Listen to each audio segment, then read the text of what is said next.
tardes, ya estamos aquí de nuevo en Negocios Televisión, mirando la economía, mirando los mercados financieros, a la tensión que estamos viviendo también en el Mar Rojo por esos ataques de Estados Unidos al territorio de Yemen. Ahora, por cierto, en los últimos minutos hemos sido conscientes de un nuevo incidente que se habría producido también en la zona del Mar Rojo, pero antes de nada recordarles también los temas del día. Davos, comienza el Foro Económico Mundial, donde se reúnen miles de grandes empresarios, políticos, personas influyentes, ricos, porque para entrar en Davos hace falta pagar una gran cantidad de dinero, y vamos a hablar de cuáles son esos secretos que se van a producir a lo largo de esta semana en Davos, en esa pequeña ciudad de Suiza. Pero es que además en el día de hoy hablaremos de Alemania, de ese dato macro importantísimo que conocíamos en el día de hoy, el dato de PIB, dato que por cierto nos ha sugerido que Alemania ha esquivado la recesión, al contrario de lo que todo el mundo pensaba. Vamos a intentar indagar dónde está la jugada, cómo es posible que Alemania haya podido contradecir a todos los expertos. Y además también hablaremos, por cierto, de una exclusiva de Reuters, China,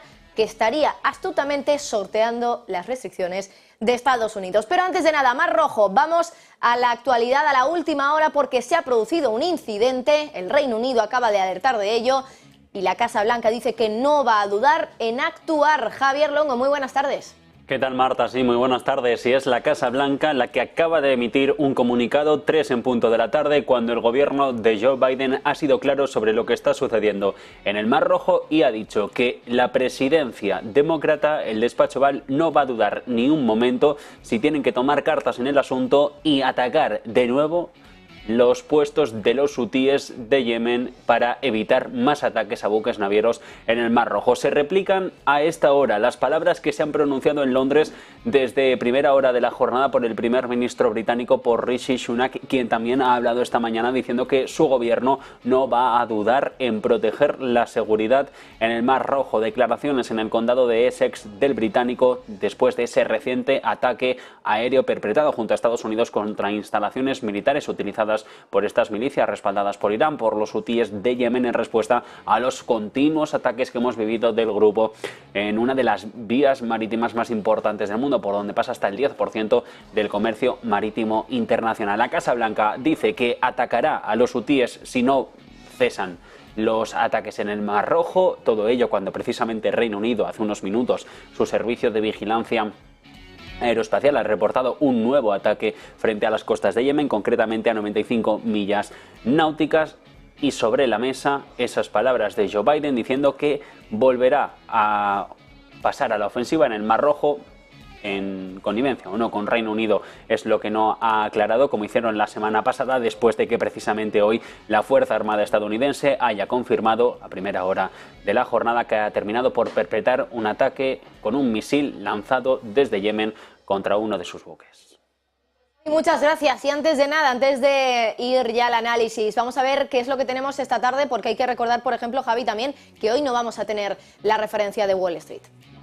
La referencia de Wall Street, hoy la principal plaza bursátil del planeta está completamente cerrada, sí que tenemos las negociaciones aquí en Europa y se nota esa ausencia de Wall Street por el escaso movimiento de capital, para ser un Ecuador de mes, un 15 de enero en el que el foco estará puesto a partir de las 5:30 de la tarde en esa cita del Eurogrupo. Los ministros de Economía y Finanzas de la zona euro se reúnen y entonces a partir de las 5:30 tendremos rueda de prensa en una cita marcada por la debilidad económica de la eurozona y ese dato de contracción 0,3 porcentuales abajo en el 2023 del PIB de Alemania. Entre tanto, pendientes también de lo que está sucediendo en Alemania, precisamente en esas movilizaciones de los agricultores contra el gobierno de Olaf Scholz. Ha hablado Christian Lindner, el ministro de Finanzas, diciendo hace unos minutos que no hay dinero para más, pero cita sobre la mesa encuesta del Banco de Canadá sobre perspectivas empresariales la veremos en menos de hora y media. Como ves, Marta, todo el foco puesto en Europa con una ausencia de Wall Street clara.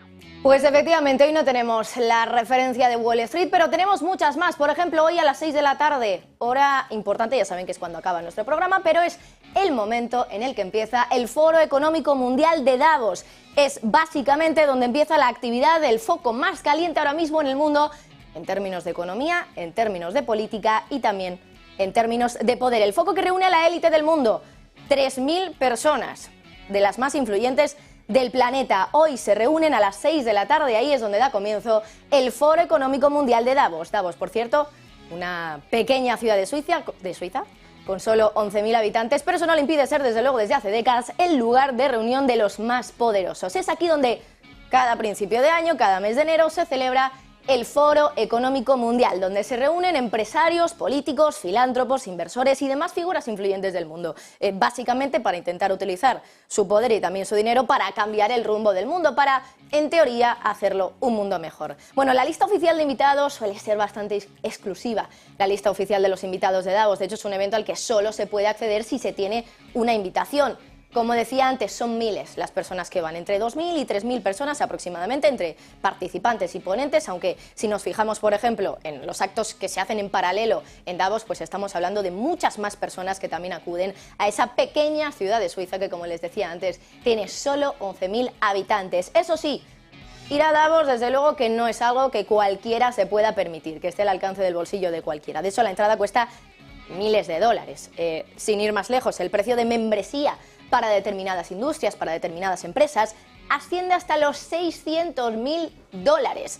Más de medio millón de euros, de dólares en este caso, aunque es prácticamente lo mismo, para acudir a una de las citas empresariales y políticas del año que son de las más importantes, en Davos, en Suiza. Bueno, además, viajar a esta pequeña ciudad de Suiza, por cierto, también, desde luego que barato no es, y quedarse ahí toda la semana, más de lo mismo. Se estima que puede costar más de 300.000 dólares el hecho de viajar hasta allí y hospedarse también en el territorio, bueno, en esta pequeña ciudad de Davos. Y eso es lo que les va a costar a todos los que van a ir allí a partir del día de hoy. Como les decía antes, a las 6 de la tarde comienza ya esa reunión. Bueno, vamos a mostrarles ahora también cuáles son solo algunos de los invitados que van a estar allí presentes esta semana en Davos. Aquí solo hemos escogido 4 de los más importantes para representar un poco al sector empresarial, al sector de la política monetaria, de la política también, de la geopolítica.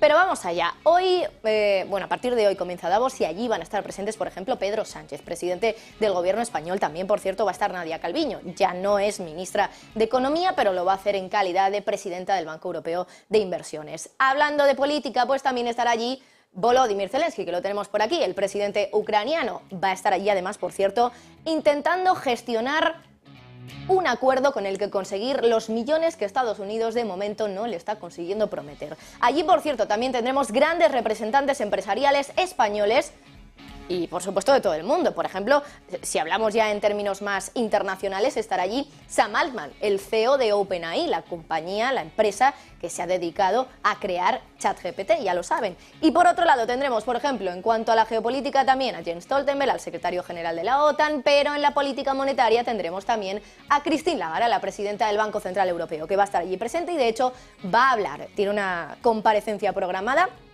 en los próximos días, donde veremos también qué es lo que nos sugiere de cara a qué va a hacer el Banco Central Europeo en los próximos meses, si habrá o no habrá bajada de tipos pronto como espera el mercado. Bueno, allí en Davos hay decenas de paneles todos los días, de mesas redondas, pero donde realmente se mueve el dinero y donde realmente se cierran los acuerdos más importantes, según dicen los que han estado allí presentes, no es en el evento, sino en el entorno de ese evento de Davos, no en las mesas redondas, no en los paneles, sino lo que ocurre fuera de lo que es el Foro Económico Mundial. Y es que, de hecho, quien ha ido allí dice que hay muchas fiestas en Davos, por ejemplo, aunque ya saben que muchos quieren estar presentes, como no, en los paneles, en las mesas redondas, que es lo que se ve de Davos. Lo importante y donde también quieren estar los que acuden a esa ciudad es donde no se ve, es decir, las fiestas, los encuentros que se dan en paralelo en esa ciudad suiza. Bueno, de hecho, se dice, por ejemplo, que una de las fiestas más populares es la de JP Morgan, que se hace el miércoles de la semana de Davos. Es, digamos, la fiesta de recepción de JP Morgan, o así lo dicen. Un evento, por cierto, al que solo se puede acceder con invitación y donde suelen acudir grandes ejecutivos y grandes personajes gubernamentales. Poco se ha dicho, pero allí en Davos, por ejemplo, también solemos encontrar a grandes banqueros centrales. Estábamos hablando antes de Christine Lagarde. Es cierto que, por ejemplo, Powell, su homólogo en Estados Unidos, no está previsto que hable. Están previstas las comparecencias, por ejemplo, de François Villeroy, el gobernador del Banco de Francia, de Christine Lagarde, la presidenta del Banco Central Europeo, pero no la de Jerome Powell, el presidente del Banco Central más grande del mundo. Aunque bueno, ya les decía antes, Lagarde va a hablar, también va a hablar el gobernador del Banco de Francia, François Villeroy. Y bueno, a raíz de esto también quiero hacer una especie de ejercicio de retrospección y de comprobar a ver si las cosas que se dijeron el año pasado por parte de estos grandes mandatarios se han cumplido un año después.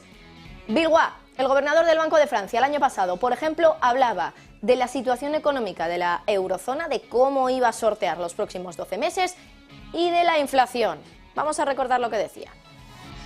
Should avoid a recession this year, which I wouldn't have said 3 months ago. And if I look at inflation, at least in Europe, it will peak very probably in this first half of the year, first on headline and then on underlying, excluding energy. That said, and this is my caveat, we must stay the course on our battle against inflation. It's not yet won. We will win it without any doubt. We will bring inflation back towards 2% by the end of 24-25. This is not only my forecast, this is our commitment as European Central Bank, but it's not yet done. So I would put it higher on the list. And perhaps my other point is also... Bueno, entonces lo que escuchábamos era cómo el gobernador del Banco de Francia hablaba de que no iba a haber una recesión en 2023. En el caso de la eurozona, muy probablemente se haya equivocado. ¿Por qué? Pues porque dentro de unos días conocemos el dato de PIB y lo que se espera es que ese dato sea negativo, una contracción económica para el cuarto trimestre, lo que confirmaría una recesión técnica, porque en el tercer trimestre, por cierto, tuvimos también una contracción económica. Luego está el tema de la inflación, que también lo he comentado. Decía que era muy probable que se alcanzara el pico en la primera mitad de 2023. No es del todo cierto tampoco.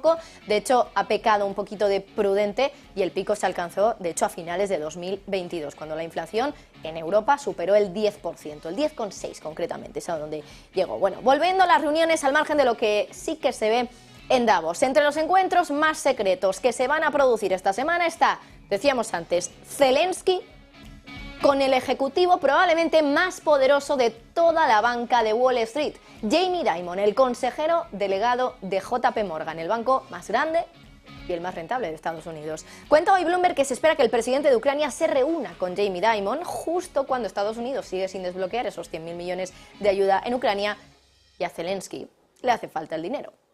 Hay que recordar que JP Morgan ha estado asesorando a Zelensky en la atracción de capital privado para varios proyectos de la reconstrucción de Ucrania. En septiembre, Mary Erdoes, que es la directora de gestión de activos y patrimonio de JP Morgan, de hecho organizó una reunión con Zelensky, con líderes financieros estadounidenses, entre ellos, por ejemplo, el jefe de Citadel, ese gran hedge fund, Ken Griffin, también con el jefe de Blackstone, por ejemplo, y bueno, básicamente el objetivo era discutir un poco cuál era la búsqueda de fondos del sector privado que pudiera ayudar a reconstruir el país ucraniano. Así que Davos podría servirle a Zelensky para convencer al hombre más poderoso en la banca de Wall Street para que el dinero llegue a Ucrania, o por lo menos para que se empiece a mover más inversión hacia allí. Bueno, es curioso porque justo unos días antes de que se produzca esta reunión entre Zelensky y Jamie Dimon en Davos, hay que decir que ayer domingo también hubo un encuentro allí en Davos, también importantísimo, crucial, sobre el plan de paz de Ucrania, un encuentro sobre el que tampoco se ha hablado mucho, un encuentro donde se reunieron 83 países, 83 representantes asistieron a esa reunión de asesores de seguridad nacional sobre la fórmula de paz de 10 puntos de Ucrania, incluidas docenas de países del sur global, que hasta ahora, por cierto, se habían mostrado reacios a ponerse del lado de Ucrania cuando se está hablando, por supuesto, pues de cómo organizar esa paz en la guerra contra Rusia. Por cierto, ahora Ucrania lo que está intentando hacer es organizar una cumbre de líderes, no se ha fijado fecha ni país anfitrión en esa reunión que se produjo ayer en Davos, pero fíjense lo importante que es este Foro Económico Mundial en los márgenes también, y no solo en lo que vemos nosotros, que son esas mesas redondas que comenzarán a partir de mañana, por cierto, donde tendremos muchos ponentes. Cambiamos de tema, nos vamos ahora hasta Alemania. La atención mediática hoy también está en Berlín, en la capital, y hoy lo que suena en las calles de Berlín es esto.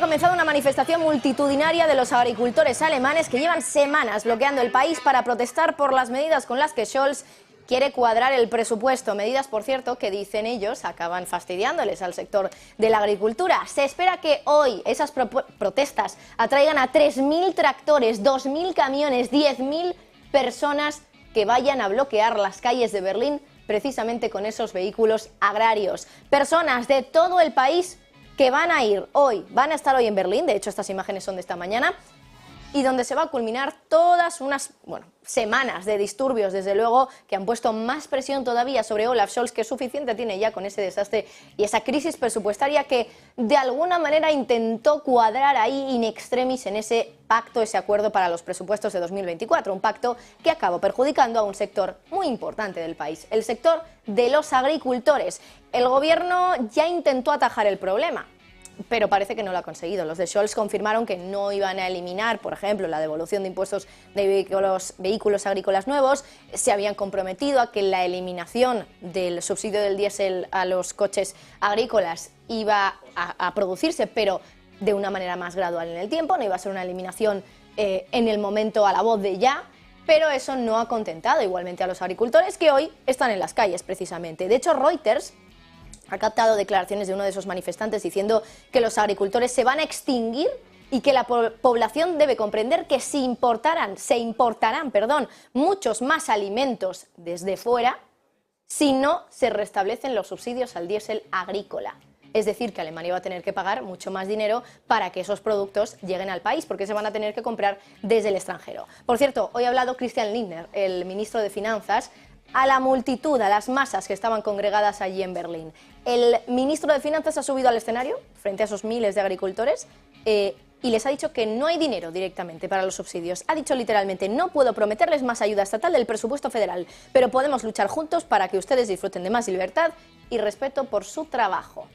No hay dinero. Ese es un poco el resumen de las palabras de Christian Lindner. Y es curioso que esté pasando esto también en Alemania, justo el día en el que se publicaba uno de los datos macro más importantes, diría que de todo el año 2023, porque es un poco el dato que pone ya el broche final al ejercicio 2023. Era el dato del PIB del cuarto trimestre. Vamos a ver enseguida un gráfico detrás de mí. Tras la contracción del 0,1 del tercer trimestre, un nuevo dato de estos últimos 3 meses de 2023 podía ser una confirmación de lo que era el secreto a voces, que es que Alemania está en una recesión. Pero sorprendente, eso no ha sido así. No podemos decir que el titular del dato sea que Alemania está en una recesión técnica. ¿Por qué? Pues porque Alemania no es que no se haya contraído en el cuarto trimestre, sino que no se ha contraído en el tercer trimestre, que era el dato que llevábamos meses conociendo. La contracción del 0,1%. No ha sido así finalmente, porque la de Statis ha revisado al alza el dato del tercer trimestre y ha pasado de una contracción del 0,1% a un estancamiento del 0%. La economía alemana no crece en el tercer trimestre, decrece, eso sí, en la estimación, ojo, del cuarto trimestre, y por lo tanto no estamos hablando de 2 trimestres consecutivos de una contracción económica, sino solo de uno, porque el del tercer trimestre se ha revisado al alza y no hay contracción, sino que hay estancamiento, 0% de crecimiento. Así que no podemos decir que haya 2 trimestres consecutivos de contracción, no podemos decir que Alemania esté en una recesión técnica. Bueno, y es curioso porque llevamos meses diciendo que lo iba a estar, que era muy probable que el dato del cuarto trimestre sea o fuera muy malo, fuera un dato negativo y por lo tanto Alemania estuviera en contracción. Parecía algo que estaba ya prácticamente cantado, casi que lo decían hasta, bueno, los expertos y desde el gobierno de Alemania incluso también. De hecho, el economista Rafael Pampillón nos decía hace unas semanas aquí en Negocios Televisión que Alemania estaba ya en crisis. Vamos a recordarlo. Está en una crisis en que la gente, además, la gente buena se está yendo y que no encuentran buenos profesionales. Aparte de la deslocalización que se está produciendo de muchas empresas alemanas que se están yendo a otros países con mano de obra más barata. Entonces, esa situación no favorece ni facilita la... Ya eran muchos los que advertían que Alemania iba a entrar en una recesión y que 2023 iba a ser un mal año. De hecho, por ejemplo, el dato final de 2023 como año en conjunto ha sido un dato de PIB del menos 0,3% en términos anuales. O sea que la economía alemana se ha contraído en todo el año 2023 y es de las pocas, de las grandes economías del mundo que muy probablemente tenga este dato, porque esta es una de los primeros datos que hemos tenido. Alemania es uno de los primeros en dar el dato de 2023. Hay que esperar a ver los siguientes, pero que Alemania, la locomotora europea, sufra esto, desde luego que es como para preocuparse, aunque es verdad que ya lo venían avisando los expertos. El FMI dijo que Alemania iba a ser la única economía del G7 que registrara una contracción económica en 2023. Lo confirmaremos cuando lleguen los datos. Pero todo apunta a que así lo ha sido, desde luego. Pero vamos a seguir analizando el PIB trimestral. ¿Por qué ha revisado al alza la de Statis, que es como el INE español, pero en Alemania? ¿Por qué ha revisado al alza la de Statis el dato del tercer trimestre? Este dato de aquí, para que no se pueda decir que hay recesión. Bueno, pues básicamente porque todos esos datos de PIB son estimaciones. Las primeras estimaciones, claro, pueden dar lugar a errores, y piensen que esta de aquí es una primera estimación. Quizá, quién sabe, a lo mejor los datos acaban cambiando y acabamos por no tener una contracción, aunque del menos 0,3 al 0 ya hay más de una décima, que es lo que se ha revisado al alza el dato del tercer trimestre. Pero bueno, en cualquier caso, ahora la de Statis dice que la estimación del cuarto trimestre, por cierto, se ha realizado con una base de datos que es más incompleta que el estado trimestral habitual, que es lo que se suele utilizar para los datos de PIB, y que por tanto este dato está sujeto a una mayor incertidumbre. Así que ya la de Statis nos está diciendo: Alemania se ha contraído en el cuarto trimestre, pero no se fíen mucho, que los datos no son del todo correctos, o lo que dicen ellos, no son tan completos como los datos que utilizamos normalmente. Así que ojo, porque puede haber cambios de cara a este cuarto trimestre. Ahora bien, de la revisión del tercer trimestre, pues no dicen mucho desde la de Statis. De hecho, no explican de dónde viene esa revisión al alza para el dato de PIB del tercer trimestre. Lo que sabemos es que Alemania no está en recesión y que ahora su capital, Berlín, está sufriendo esas protestas masivas, esas manifestaciones de miles de personas donde contractores están bloqueando toda la ciudad. Y para